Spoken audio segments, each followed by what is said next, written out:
September 1963.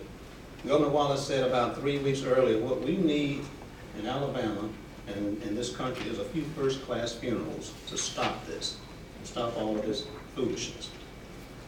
And so we had 4 girls killed getting ready to go to Sunday school.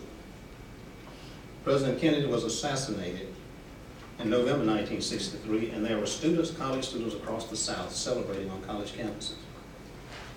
And my year of '63 was spent in Taiwan.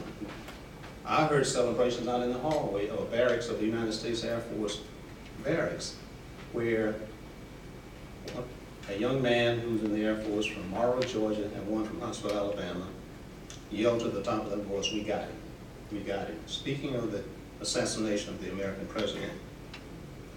So what I want you to think about, what I've learned from listening to all of these people, with Karen and I serving as co-chairs, I wish we had a way to formalize dialogue and to normalize those dialogues about the issue of race. It goes to the very core of our political, economic, social, and cultural life in this nation and in this state.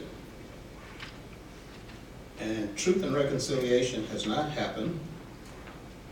When you do that, you examine the past, you try to understand the wrongdoing, and try to make sure that does not affect your view of the future and how you solve these problems.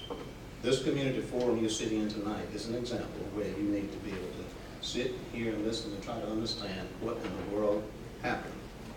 As I mentioned to you, even in our family at home, we've had intense debates, we've had fusses about it, and we've had different perspectives about what's going on. You can imagine in a broader sense how this issue is difficult.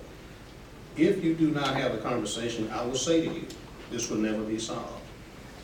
So what has left me as co-chair of this committee is sometimes a sense of sadness, a sense of disappointment, and a sense of happiness to see how far we've come, and yet some things that are still going on in our midst that deny people the right to life, liberty, and the pursuit of happiness. So thank you for being here, and thank you very much for giving your attention to this panel.